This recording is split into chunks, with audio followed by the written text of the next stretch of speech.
We're like, hey, our attorneys need something like this too. I think it would be a pretty compelling business opportunity. Their price point, it was just so crazy. Immigration lawyers are like the lowest grossing attorneys in the US or something statistically. So it's definitely a pursuit of passion just as much as wanting to have a successful business. So quickly we realized that $500 $600 per user per month was not going to be and especially for like a software that no one had used up to this point, like really much of a selling point. So that's why we created VisaLaw.ai, was Okay. because the existing research companies that were using the generative AI tools that we thought immigration attorneys needed uh, wasn't going to be accessible. So we built it ourselves. Okay. uh,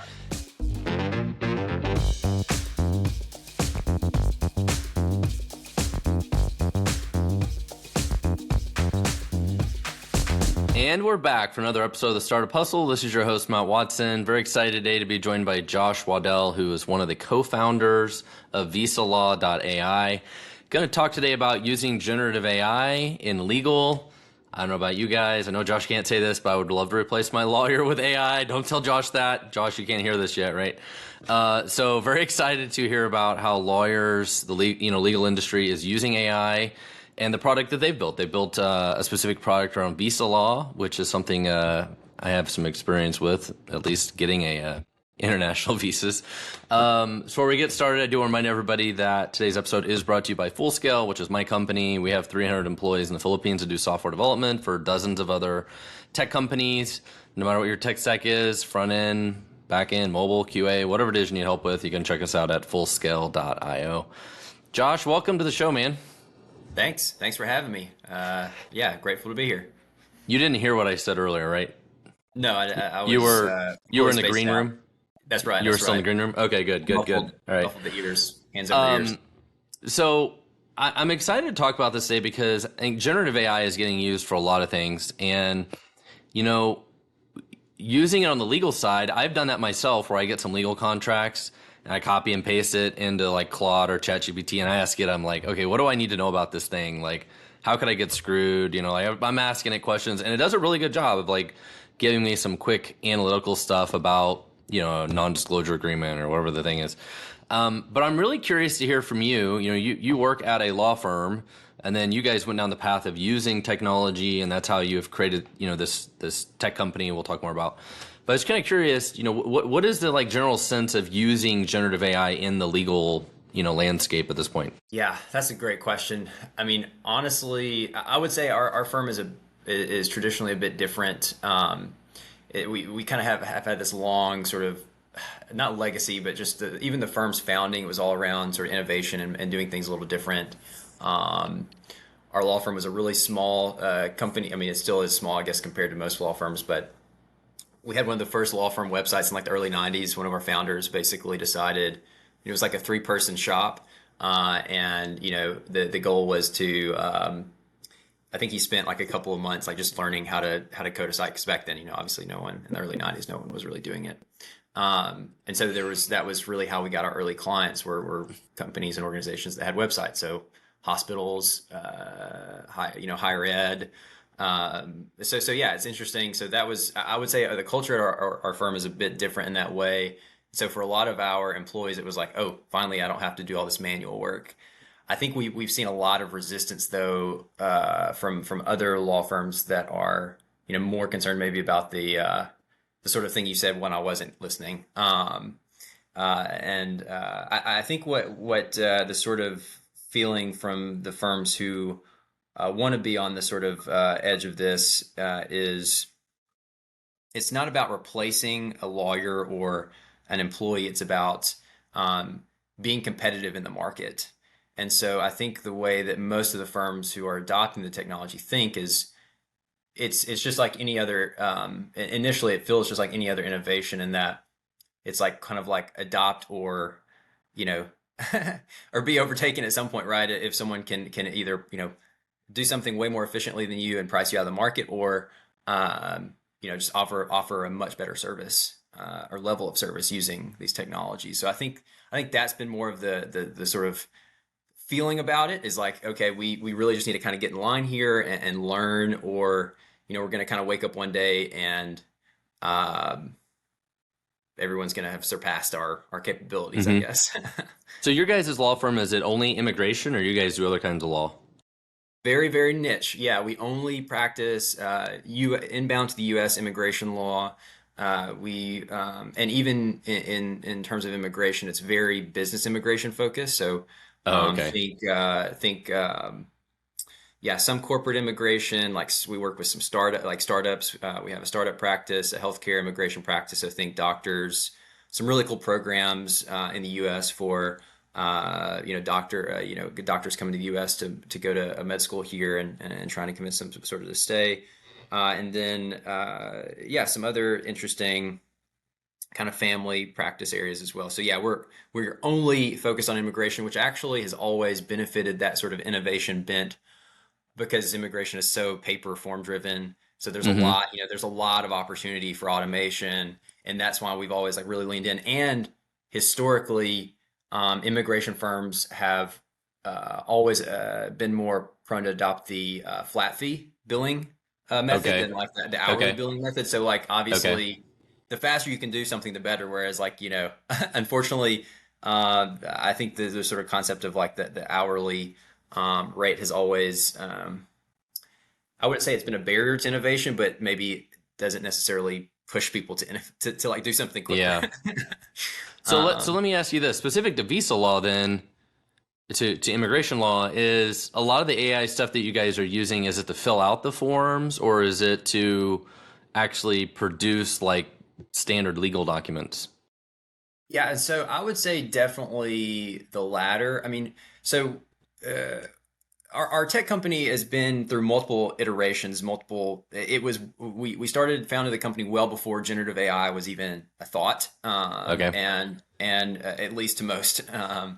And so, initially it was going to be these sort of niche immigration processes that software really, there was no, I mean, again, so just statistically speaking, there are about 1.5, 1.7 million lawyers in the US. There are around 27 to 35,000 immigration lawyers in the US. So we're talking about a very, very small market. And the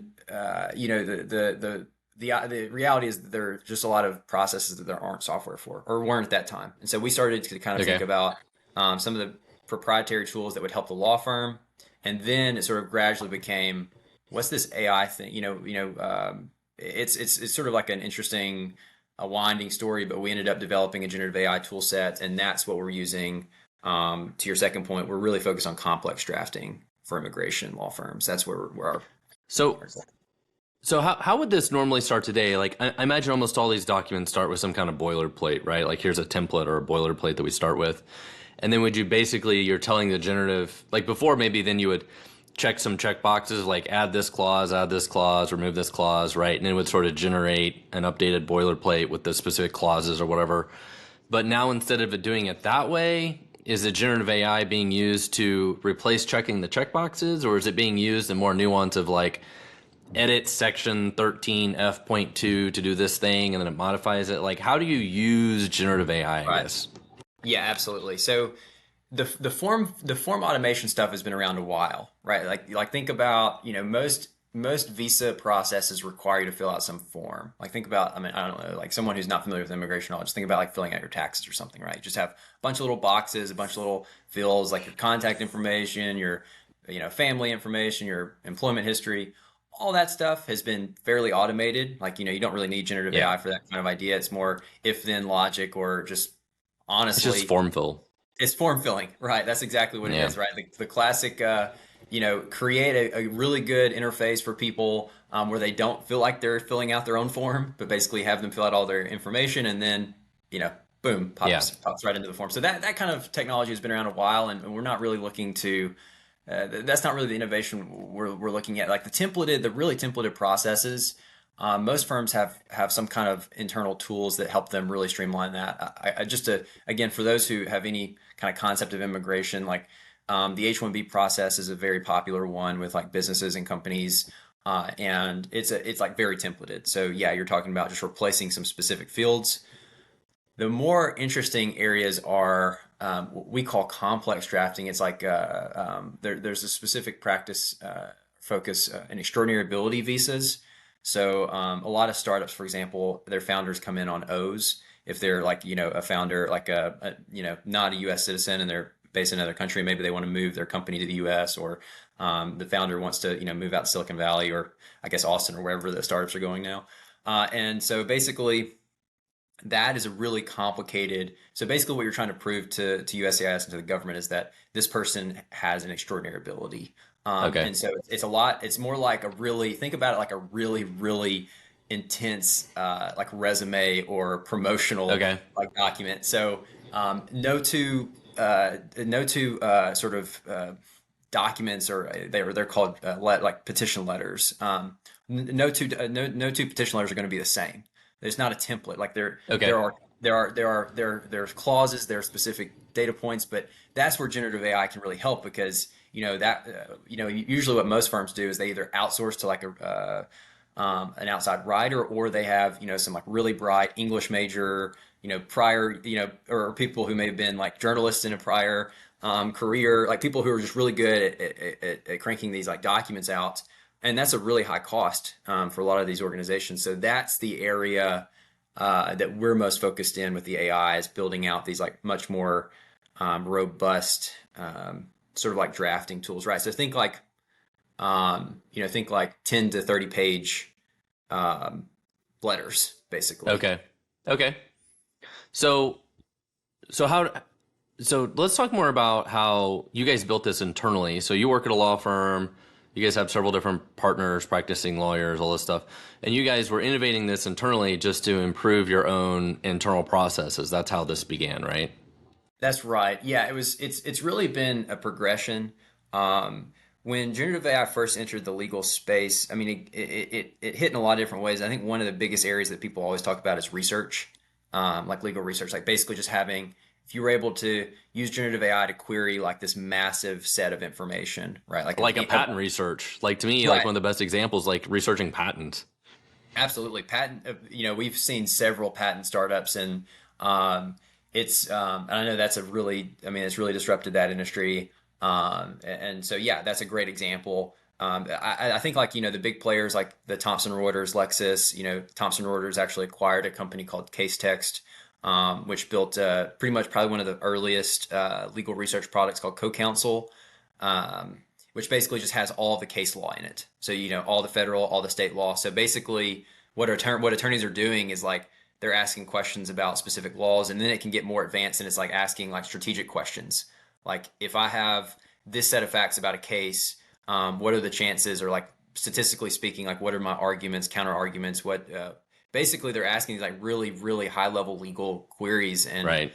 getting some pretty interesting, getting some pretty good output And in the terms of AI charges $475 an hour for that, probably. right. So these well, that was if you really want to know why we started our company, it's because in the early days is in like a year and a half ago. It seems like it's like stuff has evolved so quickly. In early 2023, we approached one of these bigger. No, I won't name them, but well, yeah, I mean, I think it's probably pretty obvious. The legal research company at that time that had just released, and we wanted to create an immigration instance, if you will. Hmm. Most of the research companies don't have the immigration data. The immigration bar and these other small publishers do, and so we're like, hey, our attorneys need something like this too. I think it would be a pretty compelling business opportunity. Their price point, it was just so crazy. Immigration lawyers are like the lowest grossing attorneys in the US or something statistically. So it's definitely a pursuit of passion just as much as, wanting to have a successful business. So so quickly we realized that $500 $600 per user per month was not going to be and especially for like a software that no one had used up to this point like really much of a selling point. So that's why we created VisaLaw.ai, was Okay. because the existing research companies that were using the generative AI tools that we thought immigration attorneys needed uh, wasn't going to be accessible. So we built it ourselves. Okay. uh, So so you that's guys were basically the crazy story. enough to say, okay, we're going to go do this. And so that started with going and getting all of the legal laws, federal and state level. Like you had to collect all that data. Was that the first step? Exactly. And I mean, I'll just be completely honest. One of the first steps was like cutting a deal with the Immigration Lawyers Association. They have just like with Thomson Reuters and Lexis, there are some copyright limitations, and it's not the law. The law is accessible to anyone. Like you can go find the law online, federal, state law, but the interpretation of the law, the like publications that talk about like what this actually means practically, Okay. and sort of like a lot of and the other side of it is like these real time updates. So most of the bar associations have like people immigration. The challenge, so fundamentally, the challenge with immigration law is that it's constantly changing, right? Like Right. federal, state laws, like stuff stays the same forever. Like I think Alabama still has some law about how you can't have ice cream in your pocket on a Sunday or something, right? But like immigration law, I mean, even this year, I think it's. I mean, I don't want to get into politics, but it's an election year, and immigration could by the end of this year, it could be like policy could have shifted so much, so drastically, like it doesn't even look the same. So, that's one of the biggest challenges in having those folks who can just produce these like updates into the AI is essential. So yeah, that's what we did. We brokered a deal with the publishers that exist in the space, and have that proprietary content as well as all the sort of like case law you mentioned. Okay. I do want to take a minute to remind everybody that we have a newsletter. Check us out at startuphustle.xyz. Sign up for a new newsletter. I publish a couple times a week. Also, you can check us out at fullscale.io if you need help doing software development. And we do post these on YouTube, by the way, if you guys want to see our beautiful faces. So at what point in time, you guys were building this internally, was the goal all along to spin this out into its own company, or was it like after you built this for a few months, you're like, maybe other law firms are asking us about this cool thing? Like, what led you to kind of spin it out? Yeah. Yeah. And again, I think it was really a process with the generative AI tools. We from the very beginning recognized a business opportunity and weren't. I mean, it was definitely we had the law firm in mind, but that was we kind of got oh, this is it was like an innovation almost. People were describing it as like this as innovative as like something like email or the internet, right? Like it was fundamentally going to change how we work, and so we definitely wanted to try to make a bigger splash than just some proprietary software for the law firm. But if you kind of move back a couple of years, the startup was founded in 2020. At that time, uh, it was two things. One is we had a few co-founders, including myself, who are not attorneys. So we had been, they were Were the any to of you retain. tech guys? Were any of you have tech experience? Right. Well, that was my. I mean, heck, I have a classics major. I'm not a technical person, but from I mean, from in comparison, I guess the lawyers, I would say I would definitely have more of a technical bent. So yeah, I guess you could say I was sort of like the technical side of the equation, and also just like the operation side, right? The attorneys didn't want to like have to, they didn't want to manage this stuff. But I will say it has been an interesting journey because what we see now, we have this nice advantage in the space versus like what most startups are doing. Whereas like we have all this sort of legal expertise. Most of the startups are like founders out of Silicon Valley or like coming out of StartX or Yeah, Stanford or whatever, and it's like all these like machine learning experts and but they don't engineers. know anything about They the don't know anything market. about the law. Yeah, So it's like, so you kind of end up having this like interesting, like we're kind of yeah. like at the interesting end of the spectrum where it's like we have all the expertise. We just kind of have to, if we can deliver a product that actually works, then, we feel pretty confident that it will, be successful in the market. So, So so how long did it take you to build this like internally? You said in the early yeah, days, 18 months ago. Like, how long did it take you guys to build something that was usable internally?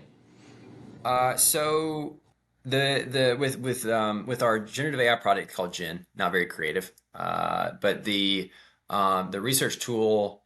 We honestly built it in like 8 months, and we Okay. actually had to.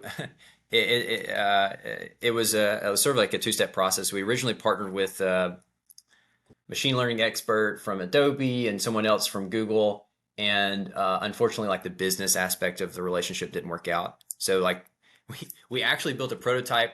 We built a prototype to demo to potential customers at like like the first trade show, and then we're like, okay, we this isn't gonna. We knew internally like this is just not this relationship is not gonna work. So as soon as we sort of like pitched the idea to the entire immigration community, we immediately like stopped that and sort of behind the scenes started working with another development team and built a version one in basically like 5 months. So so you spent 8 months building this sort of prototype though, and then threw it all away. Exactly. Why? Um, Why did you decide like we're going to throw this away?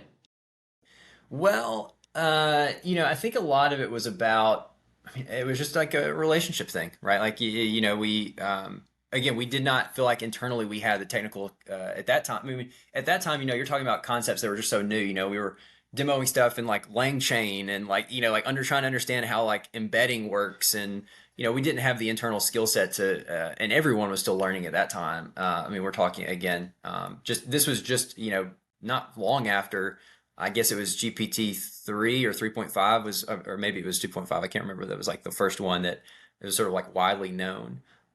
This was like kind of around that time. So so yeah, we were very dependent on, outsourcing that aspect of it. And we had some developers we knew well. We just didn't know if they knew how to sort of connect, you know, integrate with some of the language models and understanding how like RAG systems work. And we kind of figured it all out. But yeah, I think that was fundamentally in that Okay. situation. We just knew we couldn't work with them. And the challenge was, um, at the very beginning, we were also kind of trying to, our main job was to get the content. And so we were like really focused on, making all these, it was really relational, I guess I would say at the beginning. Like we have a lot of trust in the immigration field. Um, anyway, yeah, that's why. Okay. I don't think that's So the great. so once you got this thing working internally and you decided to go sell it to other people, I'm curious how big of an effort was that? Because now you have to deal with billing and how to charge people money and make it actually designed to have more than one user and things like that. If you didn't build that in originally, was Yeah. that a big leap as well? Yeah. I mean, basically you're trying to sell something to lawyers who've never, yeah, how would I say? Maybe it's like this in every industry and every like, especially in professional services, is there's like a range of like attorneys who are have been waitlisted trying to get access to the software. And we released the product in January, by the way. So it's been out, I think, Okay. almost about 5 months. So yeah, we had we had about 2,000 people who were just like waiting on the product. Oh, Who like wow. couldn't wait to get in. And then you have basically the rest of the immigration bar who's like, this is smoke and mirrors. Like, what is this stuff? Like, this isn't real. Like, this isn't giving me like actual, information that's like trustworthy, on there. So, the selling is once you actually have the product, I would say the selling of the software has definitely been the biggest challenge. Yeah. That's the biggest challenge for every startup founder. They think building the product is going to be the hard part and then selling it will be the easy part, but it's actually kind of the other way around. Yeah. And Selling it is always the hard part. we were confident. I mean, again, I think we're happy with how things are going. We've been successful and I mean, basically we're almost profitable, like almost 5 months into the project, which is like amazing. But yeah,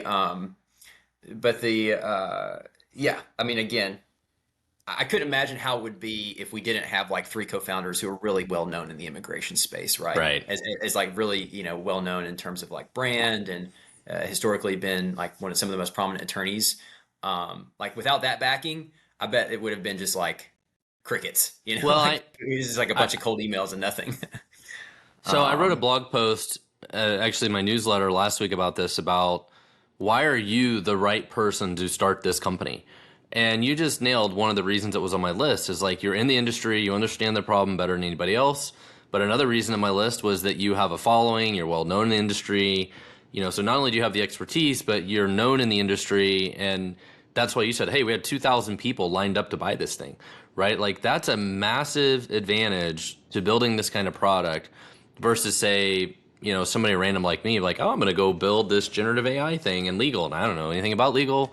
Nobody knows me in the industry. Like nobody would take me seriously, right? I'd be like the random dude from Silicon Valley trying to figure it out versus you guys, right? And so that's a huge advantage. And I wrote a whole article about this in the newsletter. Check it out, startuphustle.xyz. But that really goes to show why you guys have been so successful. And you're like, hey, 5 months into this thing, but actually it's more like more than 2 years, right? Like how long have you really been doing this? Right. Yeah. I mean, definitely. I mean, a lot of I mean, it really goes back even to like 2020 when we were first, it was really that first step to say, we're doing things at the law firm that we could actually probably monetize and make this whole other company. Right. And you also have things like, and these are like, this is like a 30-year-old law firm, right? I mean, it is, I mean, from my perspective, it's like, yeah, I want to be an equity stakeholder in a startup. Like that sounds amazing. Otherwise, I'm just going to be, I'm going to be. I mean, legal ops are great. I love working in operations. I like the business of it. I like all So those things. But anyway, it's very. I so mean, the thinking about it from their perspective, it's like that's a willing to take that risk and do like a lot of the initial investment. Like that's a yeah. takes a lot of foresight, I think. And so I've always respected the founders of the law firm for kind of like having that vision, even being this far into their career and, having a successful firm. Well, Um, and if this is really successful a year from now, could your new tech startup make more money than the actual law firm does? I think from that would be a stretch, but I mean, overall revenue, definitely not. But in terms of, I mean, obviously law firms have a lot of overhead, right? Like a lot of, I mean, payroll and other expenses that a startup company, at least in this type of structure, doesn't. So, I mean, the profitability margins, I think, would definitely be better in a software company environment. But yeah, I mean that would be great. Or you know, and again, I think whatever we're doing now is only going to propel the law firm further too. Like I think I think that was sort of the vision all along. It's like whatever because there is such a collaboration between the two companies. That was the risk, right? If the startup tanks, it's going to look bad on the law firm, right? Like a reputational standpoint. If if it pays off, if like oh we're seen as innovative in the space, then they just like both kind of lift each other up, elevate each other to kind of a new place. Do you guys have any issues? I've seen this before too, where you're in the space, and so if you're trying to sell to potentially your competitors, right? Like you have your competitors that don't want to do business with you. Like for example, back in my day, I had software for car dealerships, right? And one of our owners was a car dealership, so they're like, "No, I don't want to use your product because I don't want my competitor to know like who my customers are or any of that kind of stuff." Do you have any of those kinds of issues where there's like some people that don't want to do business with you because you're in the space? Yeah, yeah, that's definitely true. I mean, I mean, I'm sure there is a feeling of that. We try to do a really good job, and I think, eventually it will be. Obviously on paper they're two separate companies, and I mean, my day to day now is primarily in the software space, so I'm not, there is this sort of understanding that eventually they will be completely separated almost every way, right? Like Yeah. even the people involved in the day to day operations, like there will be a clean break, and there won't be that potential, I guess, conflict of interest. The I would say immigration is definitely a little bit more friendly in terms of like everyone kind of has a common enemy, which is like USCIS. So like, everyone sort of gets under that banner and sort of aligns. And there's a lot of like, not, I wouldn't call them trade secrets, but a lot of communication between law firms and how, this has been really successful. Do it this way. So it feels less. There's more camaraderie, I guess, around those Okay. things. But but you're right. There definitely is like the sense of the firms who should definitely like build it themselves and keep it sort of proprietary from the rest of the space. I think kind of interestingly enough, the last thing I'll say about this is the change that's happening in immigration and probably all of legal in some respect is the sort of like B2B. Like like Utah, Arizona, the sort of like alternate business structures of law firms now.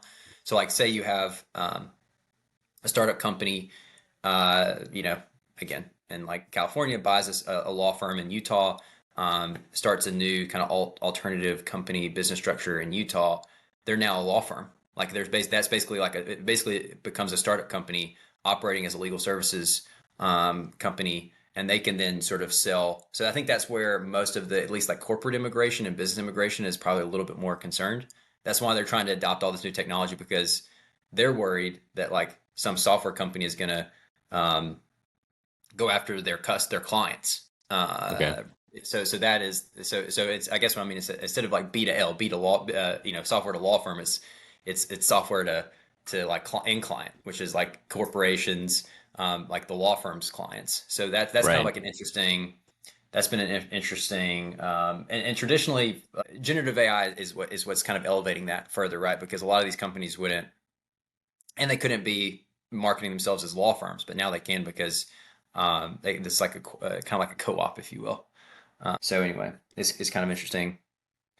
Well, and some Uh, of that stuff has existed for a while where I don't remember what the website, like, is it LegalZoom? Like there's things like LegalZoom, right? Like I need to create an operating agreement for a company or some basic things, and they basically just give you a boilerplate of stuff, right? But I guess the concern in the industry is how far that goes, where you're completely cutting the law firms out of it. right, right, and I would say the difference is right, like fundamental. You're right, and in DC, it's always been that way. I think because of like lobbying, like law firms can have equity partners who are not attorneys, and in most like European countries, it's that way. Um, but the difference is this, right? Like our law firm can build software, and that's great. But what if you have a law firm over here who has like $30 million in funding from like a venture capital firm? It's like it's like you know what I'm saying? Like have deeper pockets, they can build the tools and acquire the talent or whoever they need. That's where the advantage that model comes in, Okay. and that's where I think people are a little concerned in that like basically these like legal tech companies, I mean these not legal tech companies, but tech companies are going to start investing basically in like their own law firms and sort of like try to disrupt the space, which is interesting. But yeah, I don't.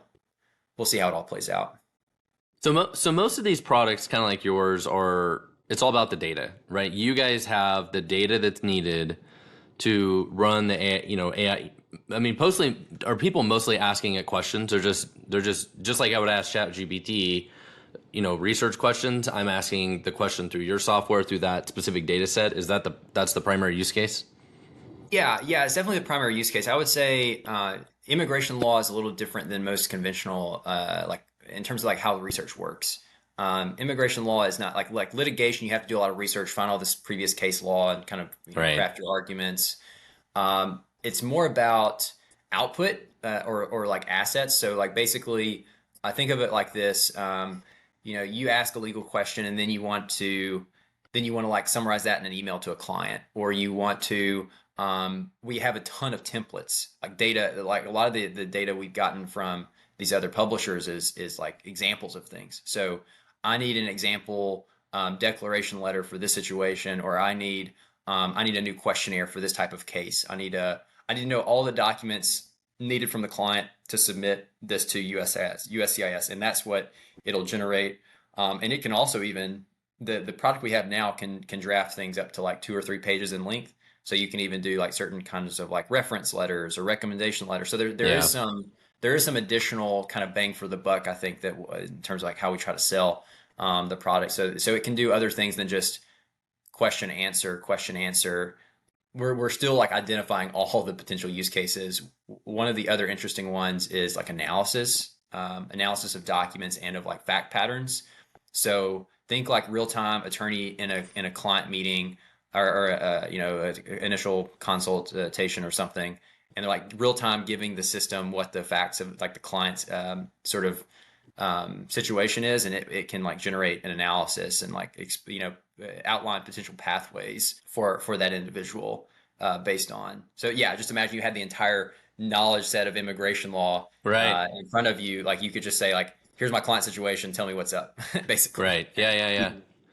Well, I mean, part of the reason I ask is if it's all about the data, I mean, potentially anybody else could get the same set of data, right? And be like, hey, I set up my own custom GPT on ChatGPT and I loaded all the case law in there. And now anybody could ask those same sort of questions to it, right? Now, you're like you're saying, oh, we have all these templates, we do all these different things. Like those are all the value add stuff that you're doing that are very specific to the use case. But at the heart of it, right, somebody could just go get that same sort of data and load it up in RAG, like in a knowledge base, and query it, right? Definitely true for the primary law. I would say, that's where we have the advantage of working with the Bar Association, like AILA, the American Immigration Lawyers Association. So that's part of the uniqueness of it, in that It's we access to that data. access to that entire data set, and we have sort of basically, and it's this kind of nice exclusive, some exclusivity Yeah. there in terms of like how we can access that content. And so right now, immigration lawyers are having to go to like 5 or 6 different places Right. to get these different data sets, and so we're bringing that all together. And Well, I and mean, I would $200 a month, you guys charge $200 a month, right? Like that's not a lot of money. Like going to find that data yourself would be a nightmare. So like, why would you go through all the mess of that? Yeah, absolutely. I think it's and some of the use cases we've been floating around of like doing some of this light drafting and Right. but yeah, you're absolutely right. That's how we pitched it. Is essentially, you know, it's going to cost you $200 or $180 or something around there is like basically what attorneys would charge for an initial 1 hour meeting or something, right? Right. That would be a fairly like reasonable, I think, like hour meeting with an attorney. And then basically what we're saying is like if you can find that equivalent of value in our product over the course of a month, then it like pays for Yeah. itself. Yeah. Which I think is like an easy sell. And so what we try to do is just establish at least one use case. Like every law, the challenge with our product right now is that it's almost like a blank canvas. Like you have all these like features and tools. What we try to do every time we meet with a law firm is like, let's identify one use case that will give exceptional value to your firm, and it'll make it an immediate win. And then everything They're after like that is just different workflows. It's like different exactly. workflows of that they need to go through. Exactly. So that's the direction of our product is yeah, now you can do legal research. You can we have a feature called Private GPT, which is essentially just like Chat GPT without the training, it's like without the training and a little bit more secure and customized. And then we have document analysis or document Q&A is what we call it. So users can import their own data and Yeah. we have and then they can build like their own custom like prompts. All these things are there are all these tools doing the same thing, but what we're doing is our prompts are like immigration specific, right? So Yeah. that's what we're trying to do now is like you're saying these workflows. We're trying to build out these like automations specifically for our industry, and like make the product so easy to use from a lawyer standpoint. Like they don't even think they're using AI, right? They just go Right. in, they like upload the thing, do the thing. Not like, hey, let me figure out how to go make a prompt today and like figure out how to use the temperature setting. It's like no, just like go in. What do you need to do? I need to analyze an RFE, which is like a request. It's a common document you get back from the USCIS. But yeah, I just wanted to go upload the thing, do the thing. That's what we want it to be. It's really simple. Well, one thing I think that's very similar to the conversation we've had about how it's affecting law is also very similar to like content writing, like blogging, and even software development, where it's easy to ask ChatGPT or Claude or whatever to do these different types of things, but you still got to know what to ask it, right? Like that's the problem is most people still struggle with like, what are we doing? Why are we doing it? Just like with a lawyer, right? You can spend hours debating like, are we going to do this thing? Are we not going to do this thing? Are we going to sue them? Like, what are the pros? What are the cons? What are the arguments? And then like actually writing the final legal document might be really quick, might be really simple, right? You spend all this other time trying to figure out like, what are we going to do and why? And software development's very much the same way, as you probably know, right? You spend hours like, what features should we build? Should we do this? Should we do that? Are they going to use it? Are they going to? You spend forever, and then finally, when you have the developer do it, they're like, "Ah, I did it. It took a couple days." Right, Right? Like right. the work a lot of times is figuring out what are we going to do, how are we going to do it, why are we going to do it. Absolutely. It's such a great point. I was talking about this with someone else on our team yesterday, actually. This idea that like basically the people who are getting the most out of generative AI, I mean, this is sort of my broad brush assumption. The people who are probably getting the most out of generative AI tools right now in most industries are the people who are the most knowledgeable about Yeah, those areas of expertise. Because if you're a really experienced lawyer and you know exactly what you're looking for, then you can tweak the prompts or like have someone tweak the yeah, prompts. Like you know what good output is, right? Like you know what a right. correct fill in the blank is, letter. You're talking about develop like code. Like if you were writing some snippet of code and you knew kind of what you were looking for, generally speaking, and you can go back and kind of review the thing. Yeah, like you're going to get so much more value out of these tools because you know what the end goal is, and know what that Yeah, looks like versus like someone who is no knowledge in that field or limited knowledge in that field. Like you're going to be like just take it at face value and say like yeah, okay, this is right, when maybe it you just might need some tweaking or some modifications. Yeah, I mean, I totally buy into this idea, and the way that we sell it. You're talking about like law, AI replacing lawyers and all this other stuff. Like, there will always be an ethical obligation from a lawyer to review work product. So like outsourcing. It's a form of outsourcing. That's what AI is. Like yeah. that's how we talk about our generative AI product and like our drafting solution to immigration lawyers and all lawyers is that it's a form of outsourcing. It would be like you having your assistant, your paralegal, even a lot of immigration firms outsource to like offshore stuff. Like, they have like Right. a remote office that does a lot of the paperwork and then they get it back and review it. Um, so it's just like another form of outsourcing. And so if we kind of looked at it like that, there will always be, lawyers are always talking about all the ethics and how that AI impacts like their ethical requirements. It's like, no, it's just like if you told your paralegal to do something, but Yeah. you're the one signing the dotted line, right? Like Yeah. if you're a product manager for a dev company and you're signing the dotted line that you fulfilled the scope of the project, but you use generative AI to generate some of the code, it's like you're the one signing the line. The robot's not signing the line, you are. So that's where the expertise comes in of like, it's like, yes, I verified, I checked this. Um, it's And it good. speeds things up because I hate to say it this way, but sometimes it removes the need of the paralegal, right? You're like, now I can get the answer immediately instead of asking the paralegal and then like hours later I finally get an answer. Now I can get that answer back and instantly.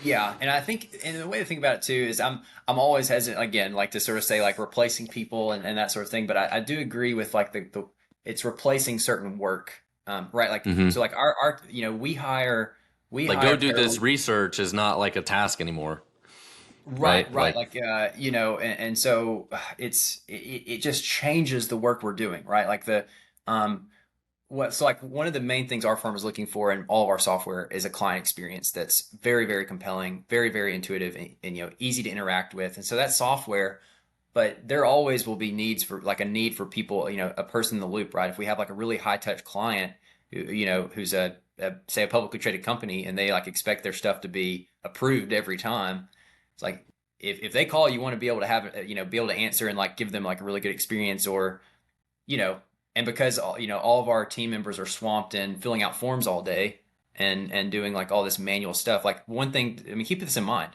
the government, in terms of immigration, everything is still done in paper. Like when we get approvals for things, it gets sent to us via U.S. mail. When we ship out an 800-page petition letter, it's in a FedEx package, right? Like that's crazy. these things are all still paper driven. And the government has made claims that they're changing this, and they've established budgets and anyway, we'll see.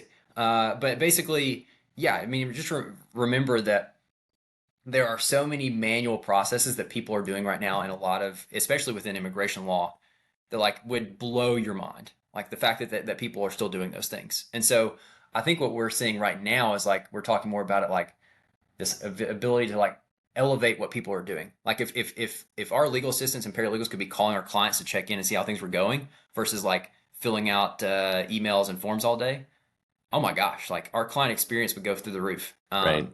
Every law firm's major, like the biggest complaint for most law firms is communication, transparency, probably in like pricing, and just like yeah, those are the things. I Yeah. mean, obviously, if they're not doing the work right, then that's obviously a big problem. But I think usually those are the two things. It's like I can't get in touch with my lawyer. I can't get in touch with my whoever. It's like well, if everyone's kind of freed up from all that sort of like manual admin work, then maybe you could get your lawyer more often. Maybe Yeah. you could go hang out at like the disc golf course or whatever. I don't know, like whatever. Like because they can actually like automate all their stuff and like it's all good. And so they can actually like know what you actually need versus just like having to just kind of always kind of like hamster in the cage or in the wheel.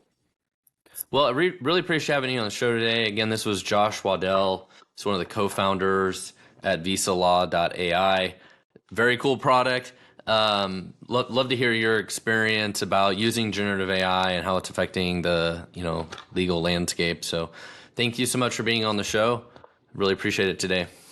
Absolutely. Thank you, Matt. And don't forget, please, potentially leave us a review. Love to see a review. Check out our newsletter at startuphustle.xyz. If you need help doing software development, check us out at Full Scale.